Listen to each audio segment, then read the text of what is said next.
जो Indian institute of technology में दाखिला नहीं मिलता, MIT में मिल जाता है, मैसेच्यूसेट्स इंस्टीट्यूट ऑफ टेक्नोलॉजी, उनका स्टैंडर्ड ये है। इंडिया हर चीज अपने घर में बनाता है, यही चीज है। बाहर की कंपनी को कहता है जी कि पहले हमारे नाम से बनेगी चीज, जो भी बनेगी। कि हमें जिहाद करने के लिए भी खुराक की तो जरूरत है, तालीम की जरूरत तो है। कि दुनिया में जहाँ इंडिया होगा हम नहीं होंगे तो फिर इंडिया हर जगह होगा, तो इसका मतलब आप कहीं भी नहीं होंगे। डायलॉग चल रहा है, वहां पे एक कमेटी बनाई गई है जो रिसर्च कर रही है कि खुदा मेल था या फीमेल था। तो this is what their priorities right now. ठीक है। प्राइम मिनिस्टर मोदी जो है वो step by step Muslim vote के करीब हो रहा है। खाने को आटा नहीं है, खाने को आटा नहीं। सऊदी अरेबिया इस वक्त खुल गया, सैन में चल चुके हैं, बॉलीवुड के शो हैं, लेकिन आप चाहते हैं जिहाद करना। इंडिया शुरू से ही जो है ना 30-40 साल पहले से ही वो ये मारुति इंडिया की बहुत बड़ी गाड़ी की सुजुकी है। उन्होंने कहा कि ये जो भी बनेगा ना फर्स्ट टाइम हमारा बनेगा और सारी उम्र हमारा ही बनेगा। तो आपने मारुति सुजुकी की बात की है, हमारे यहाँ पे भी सुजुकी आई, काम कर रही थी, वो तो अब टोयोटा अपनी यहाँ बंद करके भाग रहे हैं सारे। अब चाइना को डिफीट करने में अमेरिका कामयाब हो ना हो, लेकिन भारत अपनी इस चीज में कामयाब ये होगा कि उनकी इकोनॉमी इंप्रूव हो जाएगी। आप ये समझ लें कि ये रॉ और जो सऊदी किंगडम की जो इंटेलिजेंस एजेंसी है उसके दरमियान हुआ है। तो जिस कंट्री का हुक्मरान मांगने वाला खुद मांगता होगा तो उसकी वो कंट्री क्या होगी, पहले मुझे ये बताएं। इंडिया तरक्की कर रहा है जनाब, आपका उसका 1 रुपया आपके मेरा ख्याल 2.5-3 रुपए बनते हैं, 3.5-3 रुपए हैं, वो तरक्की कर गया तरक्की। हमारे इस वीडियो को लाइक करिए, हमारे चैनल को सब्सक्राइब करिए, बेल आइकन दबाना बिल्कुल न भूलिएगा। भारत ने रुपए को प्रमोट कर रहे हैं इस वक्त। 33 countries they are accepting rupees as a currency. Sir यानी 33 countries are ready to trade to accept rupee as a rupee. हाँ देखें, उन्होंने मैंने बताया था इंटेलेक्ट को भी आउटसोर्स कर दिया। हर बड़े इंस्टीट्यूशन का CEO जो है वो इंडियन भारतीय निजात का है, and they are okay with it. Business वो कहते हैं हम उठा के चाइना से इंडिया ले जाएंगे वो। तो ये डॉलराइजेशन शुरू हो चुकी है, और दुख की बात यह है कि इनके माथे पे बाली नहीं है। वहां इस वक्त डायलॉग चल रहा है, वहां पे एक कमेटी बनाई गई है जो रिसर्च कर रही है कि खुदा मेल था या फीमेल था। तो this is what their priorities right now. ठीक है। Figure out the gender, to figure out the gender. तो ये अगर हकीकत जब कौमें तबाह होती हैं तो वो बाहर से उनको कोई अटैक नहीं करता, इंटरनल वो कहते हैं। जिस तरह मैं आपकी मिसाल भी देना चाहूंगा, खाने को आटा नहीं है, खाने को आटा नहीं। सऊदी अरेबिया इस वक्त खुल गया, सैन में चल चुके हैं, बॉलीवुड के शो हैं, लेकिन आप चाहते हैं जिहाद करना।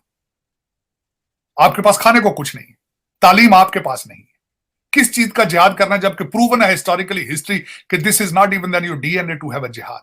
आप रिबेल करते ही नहीं किसी चीज के खिलाफ, आप हमेशा इन्वेडर्स के गले में हाथ डालते हैं। जिहाद किस चीज के साथ करना है? लेकिन एक फेक आपको थ्योरी दे दी गई है, और कोई आप भी उन्हीं मुल्कों में शामिल है जहां पूरे मुल्क को आग लगा दी है और लोग तालियां बजा रहे हैं। वो देखते नहीं है कि हमें जिहाद करने के लिए भी खुराक की तो जरूरत है, तालीम की जरूरत तो है। और गुर्बत के खिलाफ जिहाद क्यों नहीं करते, जहालत के खिलाफ जिहाद क्यों नहीं करते? लेकिन उन्हें पता ही नहीं जिहाद क्या है। उनको कह दिया गया ये सियासत नहीं जिहाद है। आओ मिलके पाकिस्तान को जलाएं, आओ पाकिस्तान को मिलके आग लगाएं और तालियां बजाएं। और बजा रहे। इस वक्त पाकिस्तान ने 2 बड़ी गलतियां की। पाकिस्तान के पड़ोस के अंदर शंघाई कॉन्फ्रेंस थी, पाकिस्तान के पड़ोस के अंदर G20 थी। मैं आज यकीन करें, मैं अप्रिशिएट करूंगा भारत को कि उन्होंने फिर फराख दिली का मुजाहरा किया, पाकिस्तान को इनवाइट किया। पाकिस्तान की तरफ से सबसे बड़ा फॉरेन पॉलिसी का ब्लंडर था ना पार्टिसिपेट करके। इन्होंने उसको वेलकम नहीं किया, इन्होंने उसमें पार्टिसिपेट नहीं किया, ज्यादती की। मैं ये समझता हूं कि इस दौर के अंदर आपको हर चीज टेबल पे करनी चाहिए। और जब आप अफोर्ड ना कर पा रहे हो कि किसी भी मेरा मकसद है ये जो अल्ले तल्ले पिछले 76 साल हम करते रहे हैं, दुनिया की सबसे बड़ी फौज, दुनिया का सबसे बड़ा ये, दुनिया का सब, वो यार है खुदा का नाम है, को कौम का सोचो, पाकिस्तान का सोचो, इनको वेलकम करना चाहिए था वहां जाना। दूसरा सबसे बड़ा ब्लंडर इन्होंने किया ये अमेरिका की डेमोक्रेट कॉन्फ्रेंस में ना आने। अब मैं बताना चाहूंगा कि उसका US इंडिया रिलेशनशिप क्या है। आज मैं ये भी बताना चाहूंगा। देखिए, पहले भारत की तरक्की का सबसे बड़ा सीक्रेट उनके एजुकेशनल इंस्टीट्यूशंस है।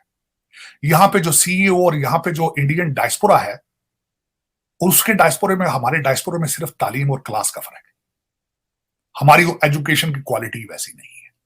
जब हमारे आप इस वक्त आपकी ख्वाहिश क्या है मीरुल मोमिनीन की, कि उर्दू में एमबीबीएस कराया जाए, उर्दू में अंदर ही सारा कुछ हो, उर्दू प्रमोट करें। जिहाद के लिए तो उर्दू ही होती है ना। तो मैं ये अपनों को पुल किस तरह बनाएंगे उर्दू में? लोगों की सर्जरियां डॉक्टर उर्दू पढ़ के किस तरह करेंगे? ये देखें। अच्छा, फिर वही डॉक्टर जब लंदन में आ जाता है या आ जाता है वॉशिंगटन डीसी में, अमेरिका में, तो ये फिर उसकी डिग्री को कहते हैं यार ये क्या लेके आ गए हो यार तुम दोस्त सीधे।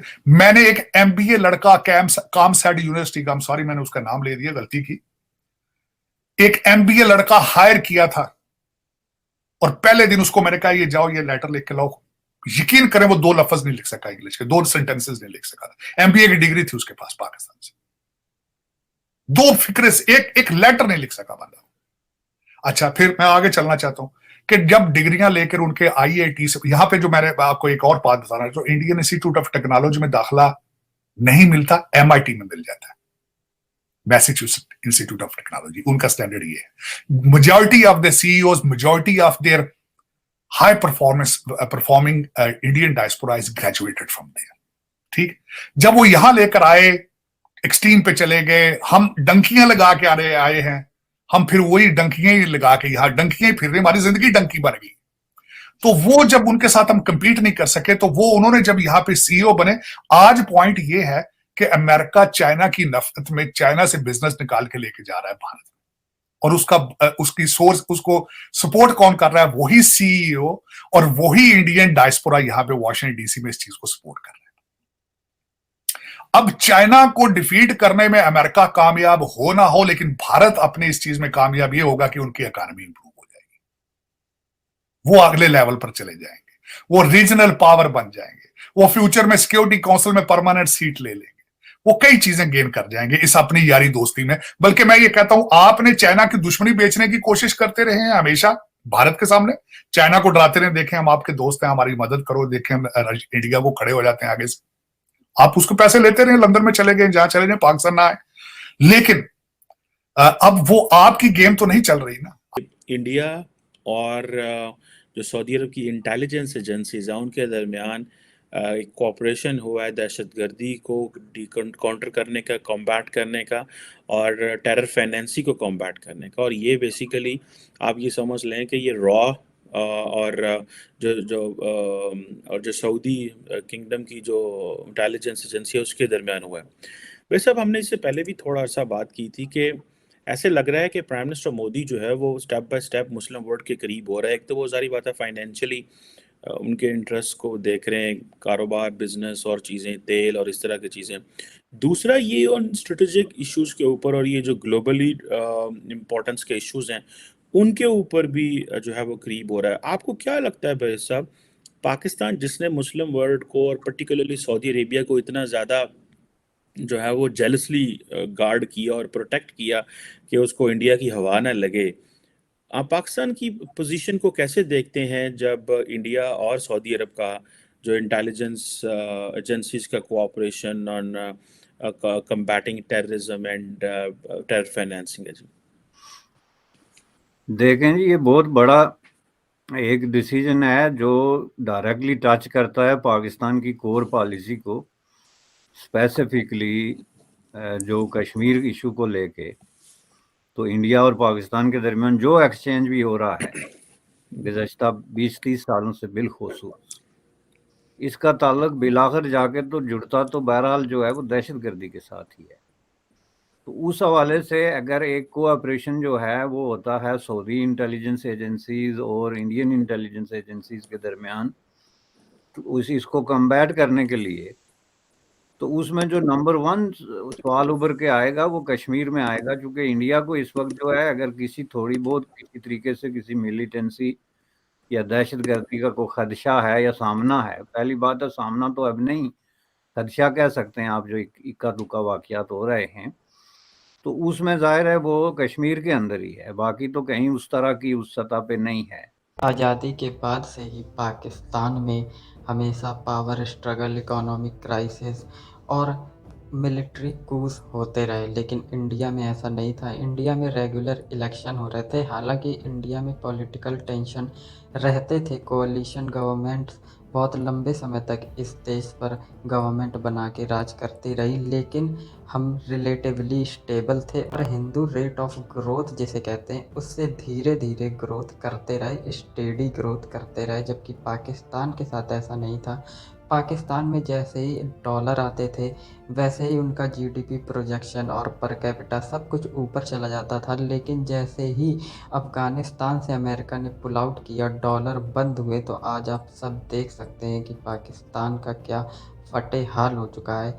लेकिन बावजूद इसके पाकिस्तान डीप स्टेट भारत में पॉलिटिकल और सोशल अनरेस्ट पैदा करने का पूरा प्रयास करती है, जिसका हाल ही में एक इंसिडेंस है खालिस्तानी ग्रुप का अचानक से एक्टिवेट होना। वहीं दूसरी तरफ भारत ऐसे कामों को अवॉइड करता है और अपने दूसरे अच्छे कामों पे फोकस करता है, जैसे अपने मेडिकल इंस्टीट्यूशन, एजुकेशनल इंस्टीट्यूशन।